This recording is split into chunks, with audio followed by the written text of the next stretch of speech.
How's it going, everyone? Nick here from Comic Culture. Thanks for checking out the video. It's time for Nick at Night, my weekly non-spoiler comic book review show. Just got done reading all these books. I'm going to tell you what I thought about them coming up next. Stick around.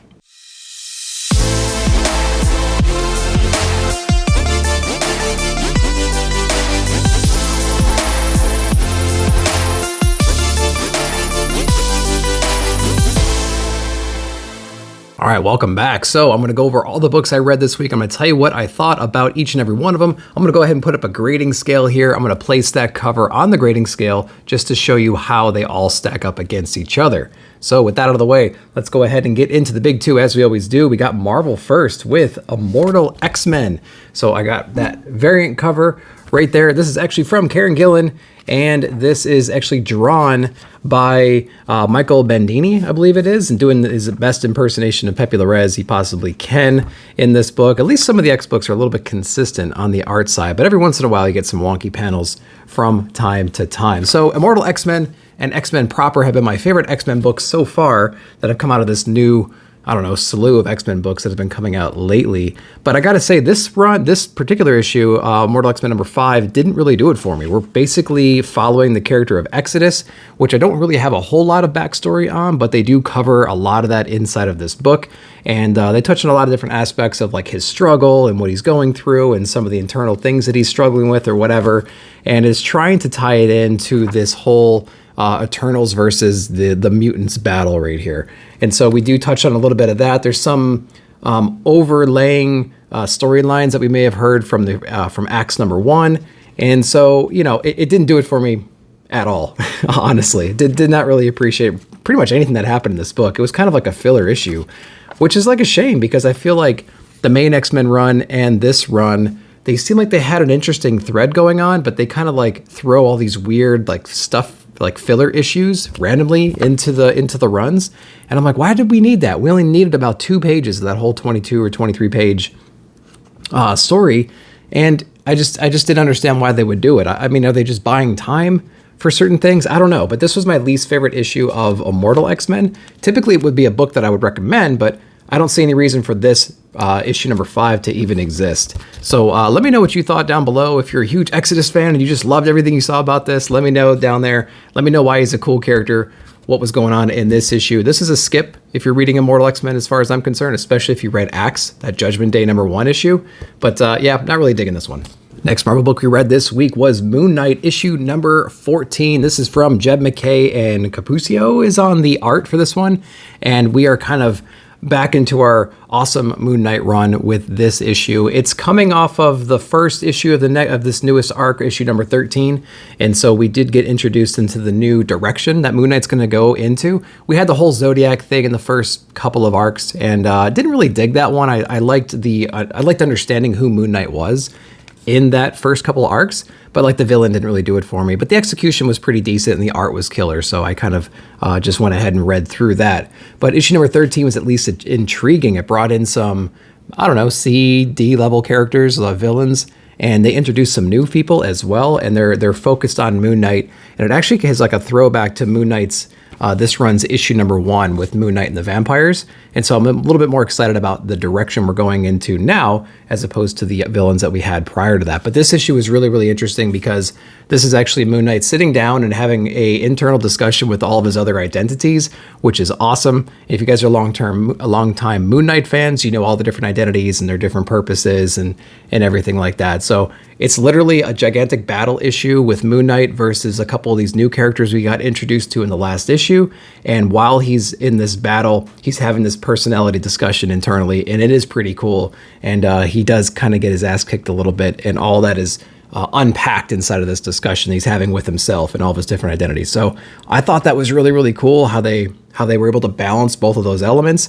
Again, the art is just really crazy. It's got this radiant like vibe to it, which I absolutely love. I think it really works for this character. And yeah, we got some hero cameos towards the end as well. Some people we've seen before in the run, but it's cool. Moon Knight's kind of admitting to himself he needs help. He needs to kind of combine forces to take on some of these future threats.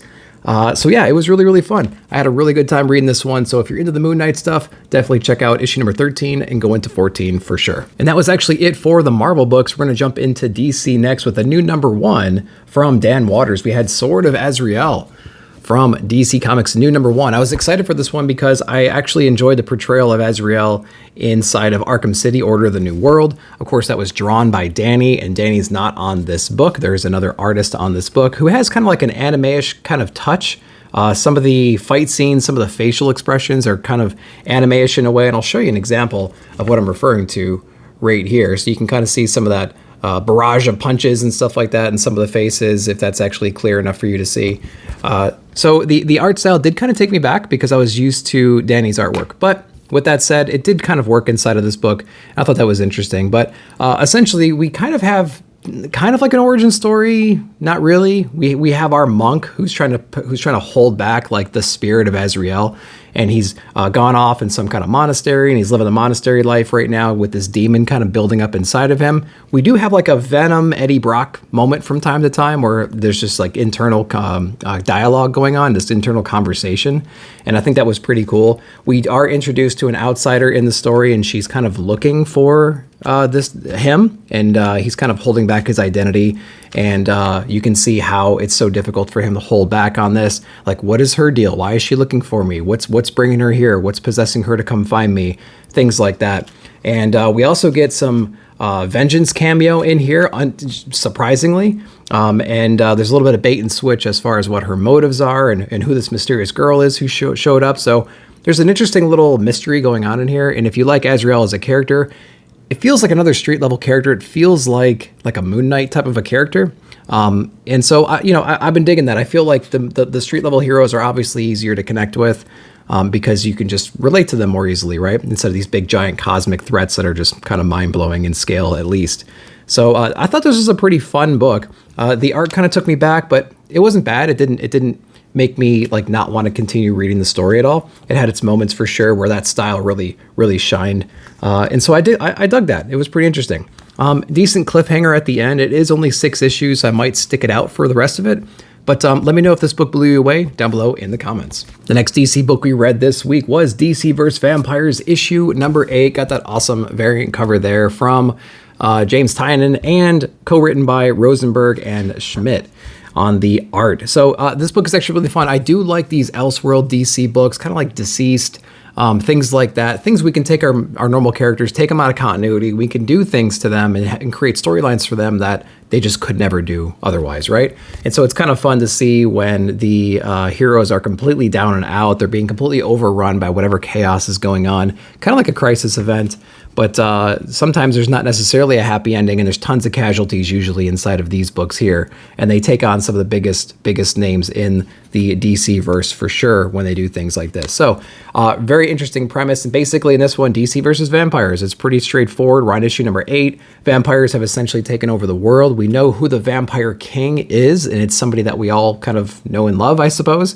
And so there's a lot of controversy about that particular reveal and everything like that, but I've just been enjoying the ride and going through. So this issue here, a lot of the heroes are kind of getting together, trying to make up their own plans. And as you could imagine, each one of them has their own idea of how to tackle the situation. If they kill the Vampire King, they're going to go ahead and wipe out all the other vampires. So there's some people that are heading in that direction. There's other people that just have these other ulterior motives, right? And so this is an issue where we're kind of touching base on a few different teams right now, and they're kind of heading off in their own direction to satisfy their own needs. So there's not really a unified force yet, but there are teams splitting off doing their own thing. So we got like Steel and Black Manta and Supergirl teaming up to go somewhere. We got Oliver Queen going somewhere. We have Batgirl and Harley and some other folks going somewhere else. So it's interesting to see how the teams kind of split off and go in their own direction and take on some threats and stuff like that. From an art perspective, this issue is a little bit inconsistent, I would say. It looks like there's a couple different styles going on in here, and I got to see if there's different artists going on. Yeah, there's a few different artists on here and some different colorists as well. So there is a little bit of shift in the visual part of this story, which can be fun if it's executed well on both fronts. And I would say it's pretty decent. And so it is kind of fun. It's fun to see the story. It's fun to see these heroes splitting up, taking on this threat in different ways. Interesting coloring, interesting artwork on top of that. Cool out of continuity story. So DC versus Vampires, I wouldn't say it's as impactful as Deceased, but it's getting there from time to time. It's getting there. But I think I like Deceased better still overall. But yeah, don't shy away from this one if you're You know, if you haven't checked it out yet, I would recommend it. The next DC book we read this week was Poison Ivy issue number 3 from G. Willow Wilson, and we have Takara on the art. I got that awesome, I believe, art germ cover, if I'm not mistaken, on here as well. Pretty, I mean, that's an awful beautiful cover, man. I'm really liking that a lot. Cardstock, it is really, really cool.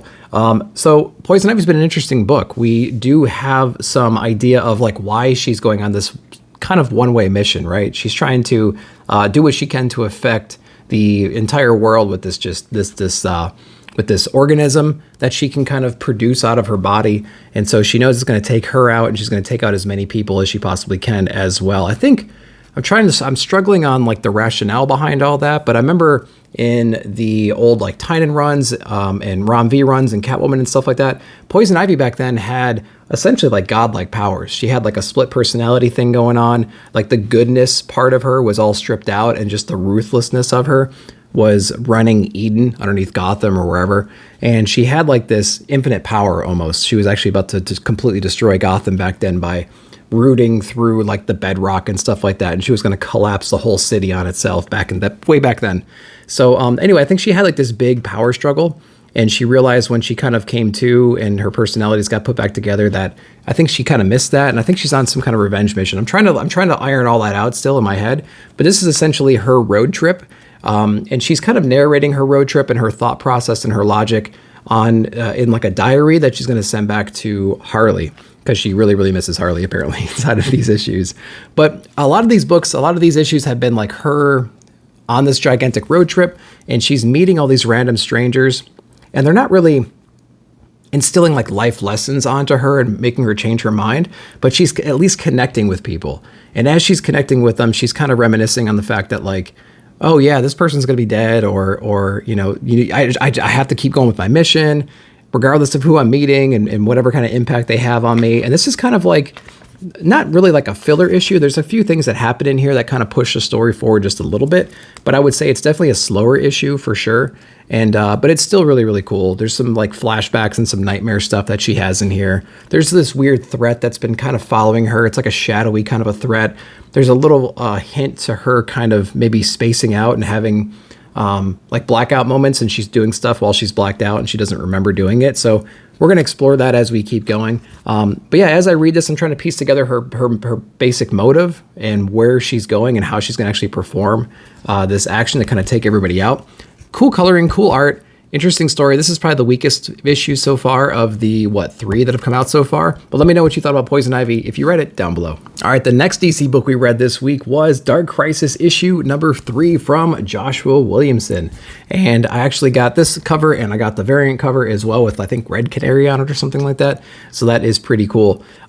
I gotta say, I don't really like the crisis element of this. I like the story of what the villains are doing to the heroes right now and how the heroes have to kind of regroup and argue about the direction they're going. It's kind of like DC vs. Vampires in a way, as far as the scale of this whole thing. But every time we go back into the crisis element in here with like Pariah and all that stuff, I just like immediately get turned off. But I actually like the position the people are in, not necessarily the reason why they're in there. And so this is a pretty interesting issue. In the last issue, we had a gigantic battle at Teen Titans Academy. We had an army of villains attack there. There's a lot of, not casualties, but a lot of people got messed up on the hero side, on the Titans side especially. And so Black Adam kind of comes in. We had Jonathan Kent, we had Dick Grayson, we had all these people kind of standing up and trying to fight and everything. And so that was a really interesting issue, again, until it got into the crisis stuff and I was completely turned off. This is the aftermath of that. This is the villains have left. The heroes are trying to regroup. Black Adam's like, we got to get together. I'm going to be your leader and stuff like that. But a lot of people are resisting that. And there's a lot of like C and D level heroes that they show inside of here too, which is kind of funny because they're kind of speaking out and everyone's like, what the hell are you talking about? Shut up, you know? So Black Adam's kind of getting a little bit impatient with the heroes and he's kind of fed up. He's like, y'all are children. You can't figure this crap out. Everyone's going in different directions. There's no clear leadership. And we have like our backup, not our backup squad, but we have another group of heroes showing up. And I was super excited for that because I'm dipping more into that realm more and more. Let me know what you thought about the addition of this new team that has shown up. I'm sure a lot of you were excited for that one. Other than that, there's some Green Lantern stuff in here too, which is really interesting. We have the entire corp getting together and trying to accomplish something. But the end of this book was especially exciting just for me because Black Adam, being tired with some of the heroes that he's been trying to team up with and trying to mature very, very quickly, he goes out and he recruits help from a very unlikely team of villains that we haven't seen yet participating in all these different raids and stuff like that. And so I'm excited about their team up and what their impact is going to be in the future collaborations they're going to have with some of the heroes. But Dark Crisis, this is issue number 3. Again, the Crisis umbrella that we're under is like the least interesting thing for me. I like what happened because of the Crisis events. Yeah, so I'm getting a little bit more excited about this book than I have been in the last few issues and leading up to this issue with Justice League 75.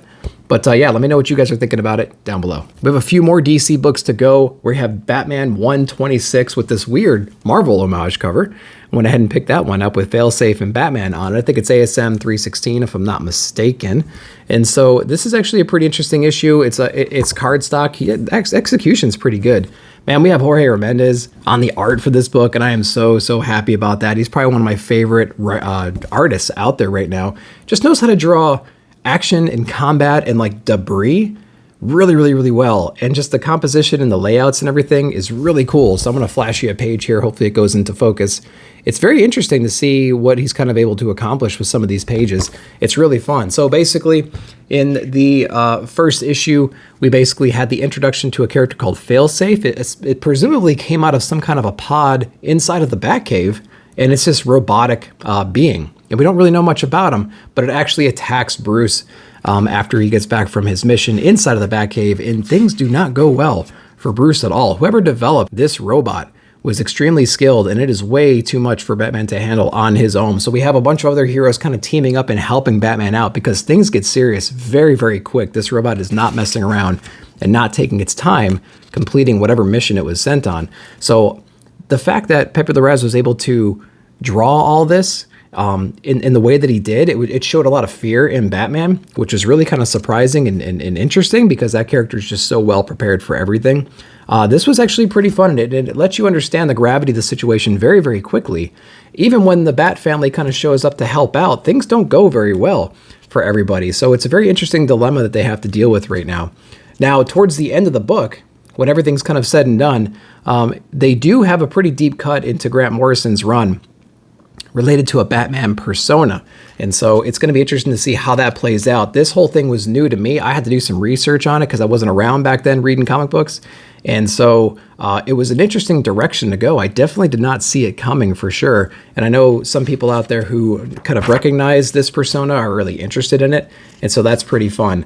The backstory in this issue too is extremely interesting as well. We have a lot to do with Penguin's heirs. It's pretty interesting. Selena Kyle has been going out and trying to find all of Penguin's heirs to his fortune and whatnot. And so there's a lot of casualties. Someone's actually taking out these people. And there's somebody that shows up towards the end of that little backstory kind of claiming the right to everything. And I think this might be a cameo / full appearance of a potential big character going forward. So that's an interesting concept too. And that's an interesting thing to think about. Chip Zdarsky does the backstory as well. I love this issue. This was actually really fun. I like high action, really well drawn, crazy Batman against the ropes kind of stuff. And this definitely delivered that for sure. So this was one of my favorite books, absolutely. Keeping in the Bat family, we have Batman Killing Time issue number 6 from Tom King. And did this book deliver? Man, we have this real big, weird thing on the cover right here, kind of exploding power into the air. Did it actually deliver?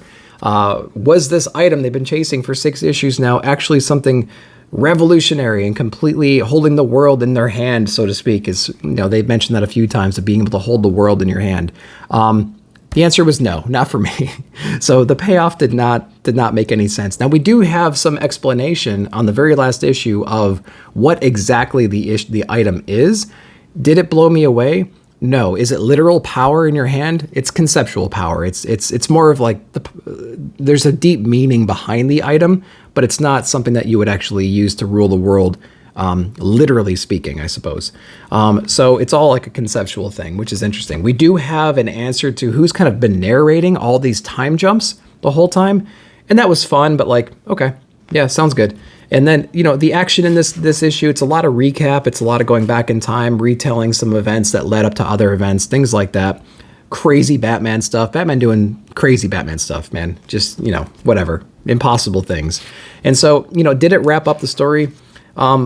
It did wrap it up, but I kind of, when I got done reading this book, I'm like, okay, I didn't really feel anything, unfortunately. So this book didn't really do it for me. The series really didn't do it for me. The unfortunate thing is, if you want to know what's going on with Penguin right now and why he's in the state he's in and what all happened, you have to read this book, maybe just like the first 2 issues of this run, to understand that. After that, you can pretty much drop off because everything else is irrelevant, and I don't see it tying in the continuity in other books in any other way, really, yet. So, yeah, this series in general, read like the first 2 issues, understand what the Penguin's going through right now, and then you can just jump into Detective Comics and then the newest Batman run, and you're going to be fine. You really don't need to read this. Unless I'm completely missing something, let me know down below. And the last DC book we read this week was Aquaman Andromeda. This is book number 2, and this one is actually a pretty fun book, written by Ram V and Christian Ward on the art style. Christian Ward does a great job with this larger format here. This is a black label book, so we have some extra size pages, which is really, really fun. I actually like these style books. They came out a while ago. I think one of the first ones I got was Batman Damned, if I'm not mistaken, in this larger format. It is pretty cool to see them like this. I think I prefer like the 11 by 17 format, but this is actually a pretty interesting format as well for like big landscape shots.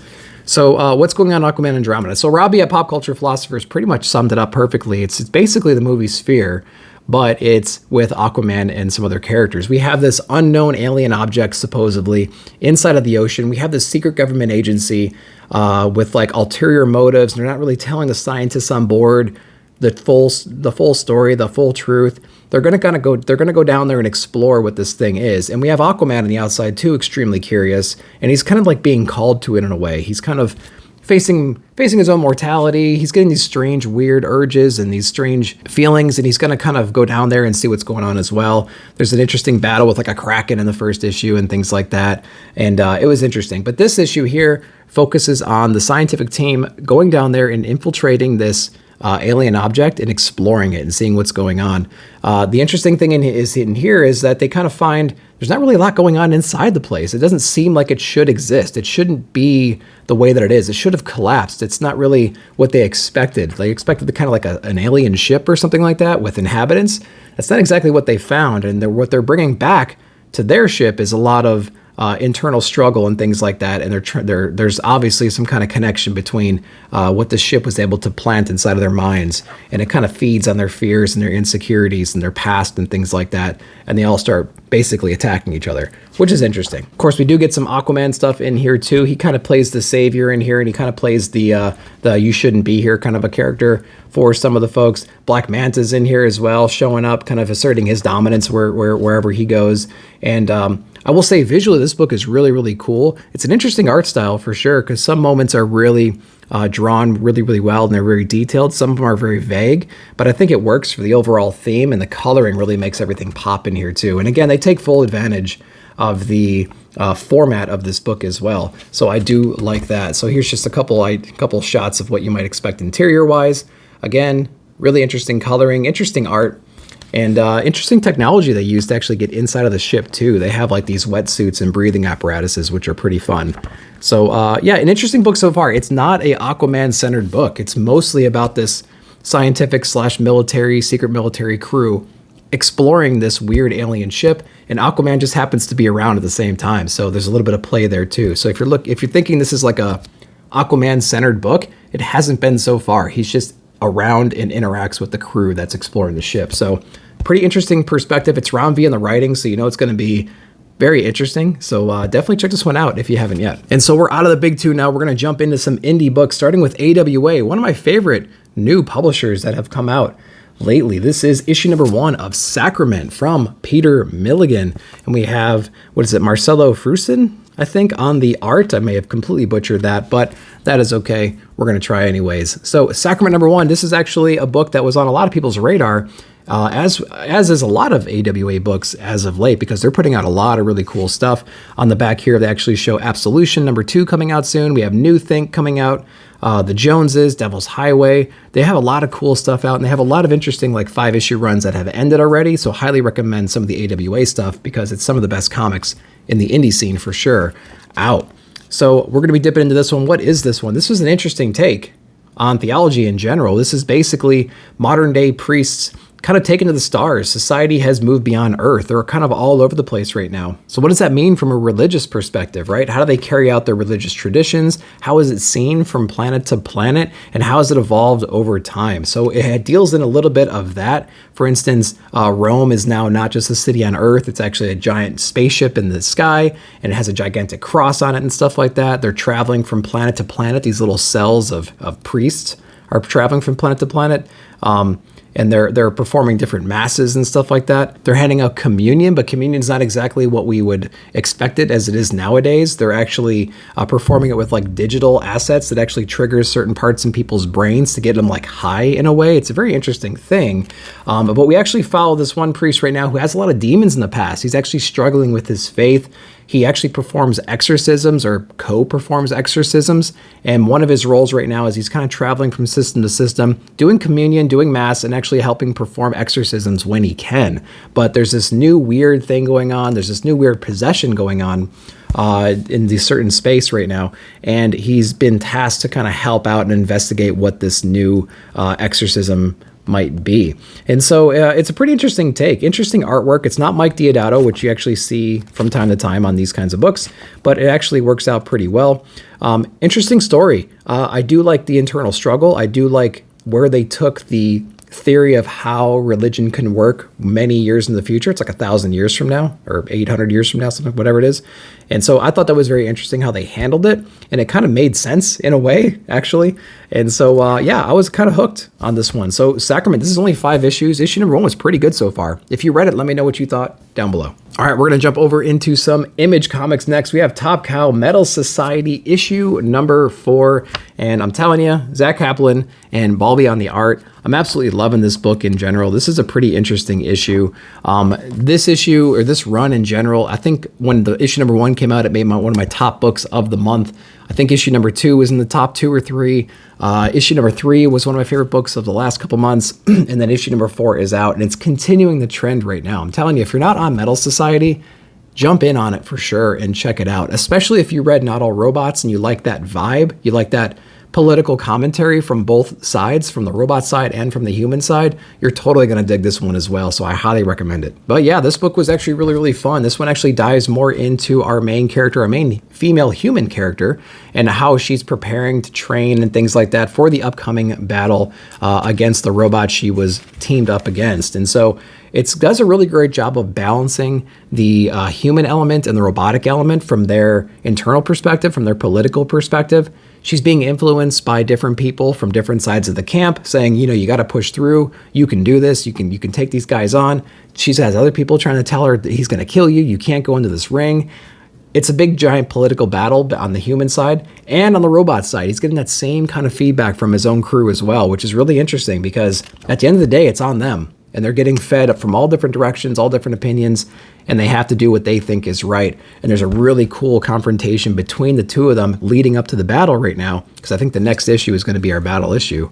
And they're kind of laying down, they're putting everything on the table. Listen, we both don't want to do this, but we have no other choice. We have to go through with this. And they kind of come to this mutual understanding that, listen, we both have respect for each other for what we're doing, the struggles we've had, but may the best person win, right?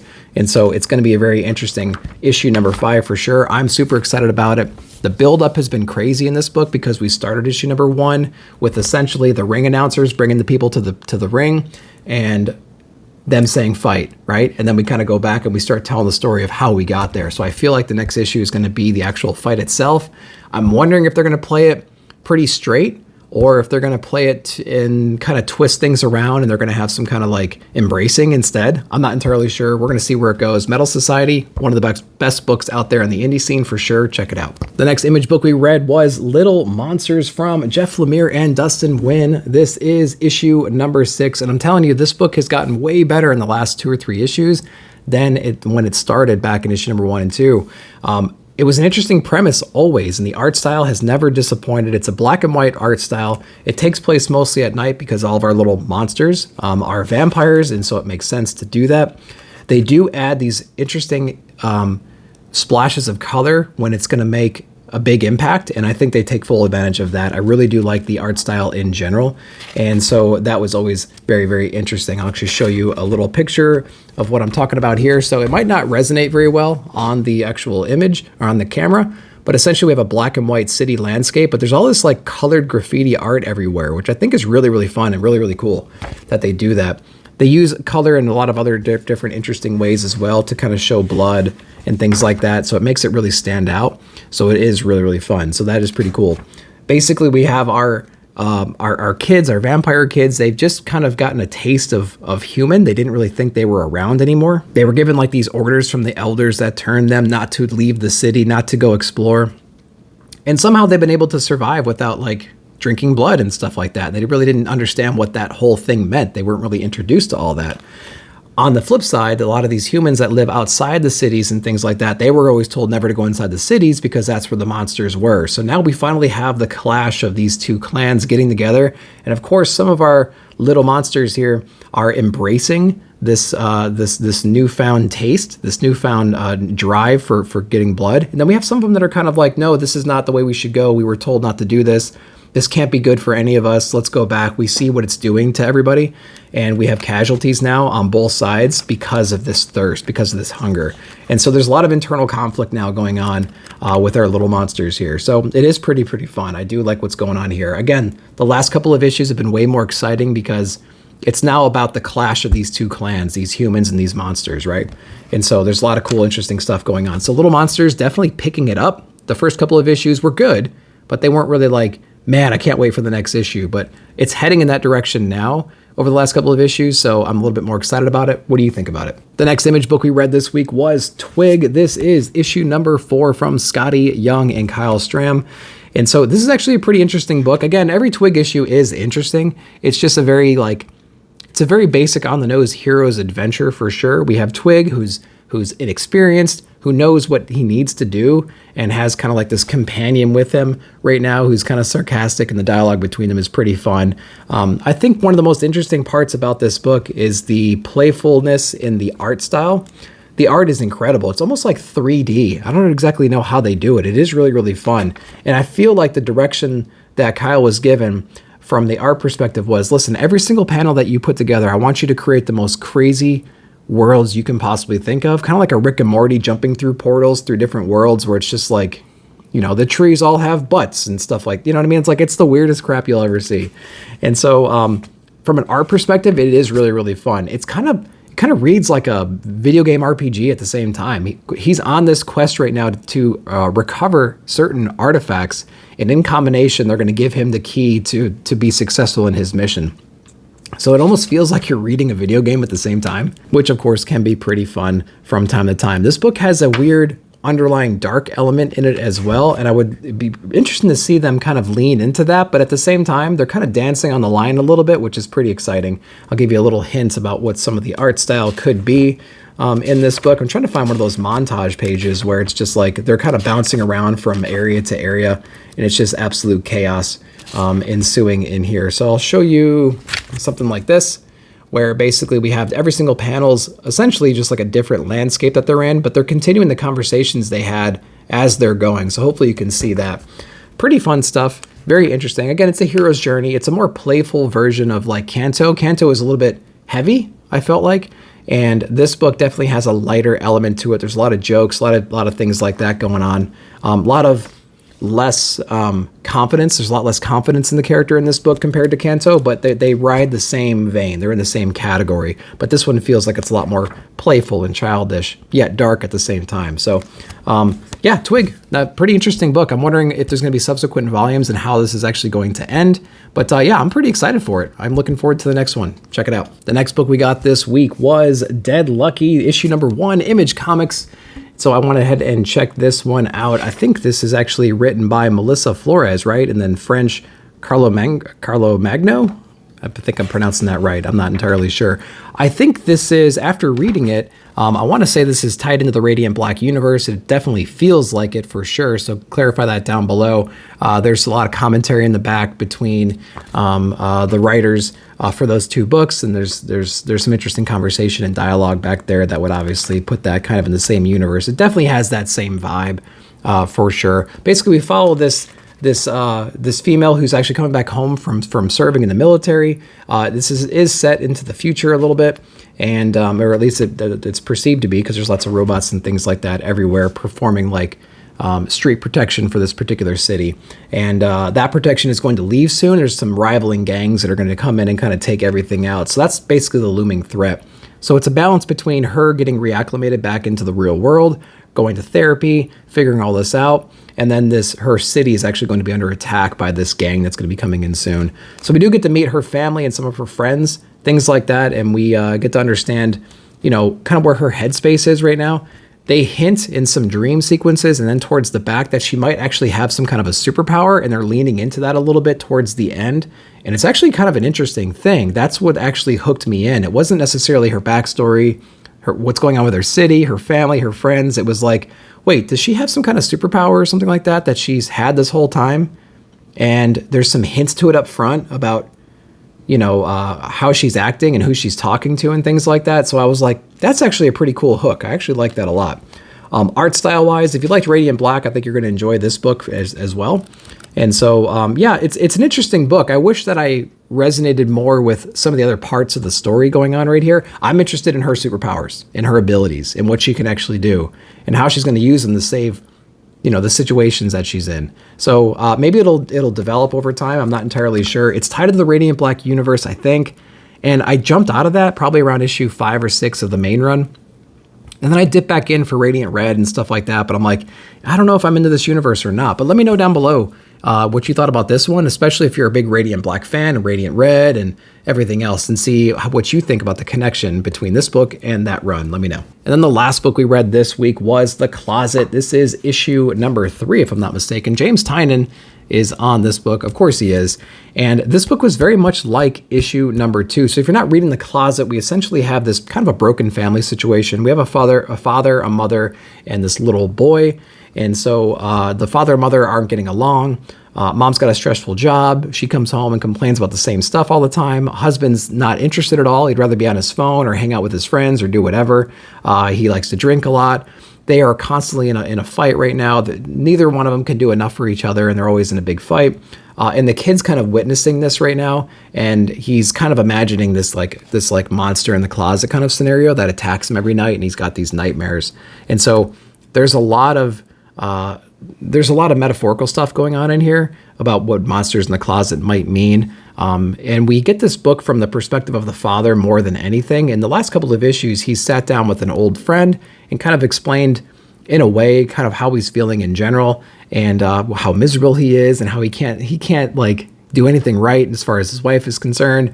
The kid's always being, freaking out about stuff, about these monsters in the closet and things like that. And his friend gives him some pretty direct advice, as you would hope that a friend would in that situation as well. And this issue is really not that much different. We basically have our husband, our father character right here, who's on this big road trip with his son to get to this new house they just bought in a new whole city to kind of start fresh as a family. And he's running into this stranger right now in a motel parking lot, and he's kind of unloading. He's dumping off all of this baggage on this guy who's sitting there listening to him. And he kind of gives him some basic advice. You know what I mean? He's kind of just hearing what he has to say, giving him some basic advice, and basically telling him like, yeah, man, you just got to do the best you can do for you and your family and everything. There's not much you can do. I've kind of been there, done that. I got my own problems, and life's a shit show. So just kind of prepare for the worst, and just kind of deal with it as it comes, and do the best you can for you and your family. We don't get really any like resolution in here. In fact, some of the demons that we had previously kind of follow forward, and they kind of come out of or manifest when there's like certain stress levels in the area, it almost feels like, as well. So like they get to their new place, they kind of bring the emotional baggage with them, and when things start kicking off and things start popping off, we do start having this kid seeing these nightmarish visions again all of a sudden. So we weren't able to bury our past. We're starting fresh right now, but are we really starting fresh? We have no idea. Closet issue number 3. It's a very heavy real world kind of a book, kind of like an Ice Cream Man kind of a vibe. It plays in that realm a little bit too, so be warned. But that's everything that I read this week, so thank you very much for watching. Let me know what your favorite books of the week were down below, and like, subscribe, share, hit that bell notification to be notified of future videos. I appreciate you watching. See you in the comments.